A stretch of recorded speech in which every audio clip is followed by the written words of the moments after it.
Hello everyone, today I'm going to explain you chapter 2 acids, bases and salts. So let's get started without any delay.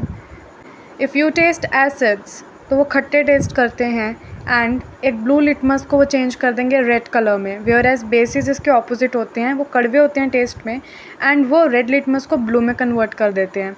हम indicators को use करते हैं test करने के लिए कि क्या एक सब्सटेंस एसिडिक है या बेसिक है। एग्ज़ाम के लिए you should know the examples of natural indicators कि कौन कौन से होते हैं, जैसे कि हमारा लिटमस पेपर एक नेचुरल इंडिकेटर होता है, टर्मरिक हो गया, चाइना रोज़ हो गया, मतलब लाइक फ्लावर्स कुछ होते हैं। तो ये जो होते हैं ये नेचुरल इंडिकेटर्स होते हैं, इनसे इंडिकेट हो सकता है कि एक सब्सटेंस एसिडिक है या बेसिक है। Now I am gonna tell you कि जब भी एक एसिड या बेस रिएक्ट करता है मेटल के साथ तो क्या फॉर्मेशन होती है एंड हमें क्या चेंजेस देखने को मिलते हैं।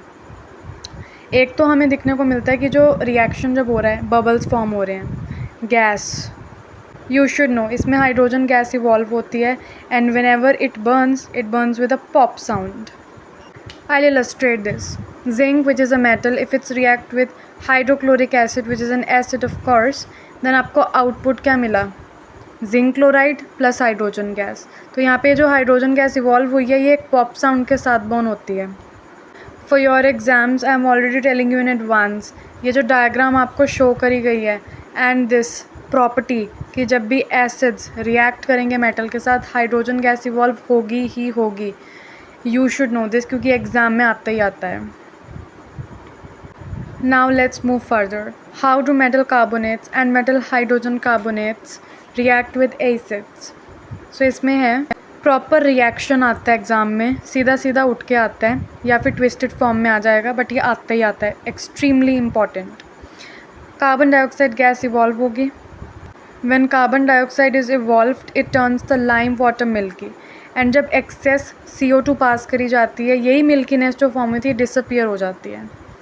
And the name of the test is lime water test, extremely important. You should know in your exam white precipitate किसका फॉर्म होता है, it is calcium carbonate.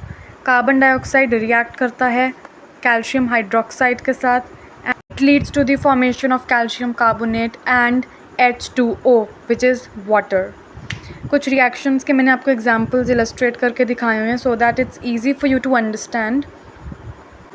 Here we are reacting an acid with metal carbonate, so it is sodium carbonate reacting with HCl and what's the product, sodium chloride plus water plus CO2. So you can see here CO2 gas is evolved. The next one is the reaction with metal hydrogen carbonate. Sodium hydrogen carbonate reacts with HCl and the products are sodium chloride plus H2O plus CO2. Again water and CO2 ये common है अगर आप देखोगे।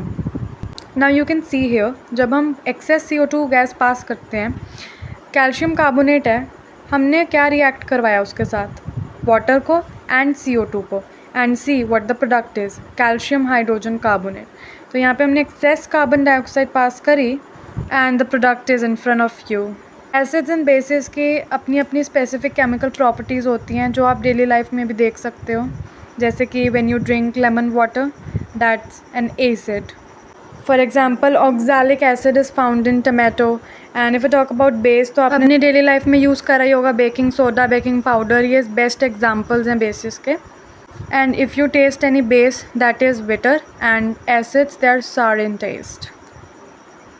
Always remember this point, whenever a metal reacts with an acid, salt plus hydrogen gas is evolved.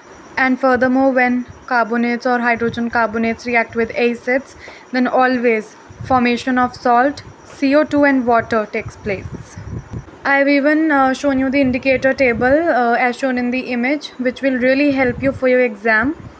And you can learn that what does red litmus, blue litmus, etc. indicators have their effect on acidic or basic solution, like whichever you choose. Bye guys, and I hope that you like my explanation. Furthermore, if you want such videos, like, share and subscribe to my channel. See you again.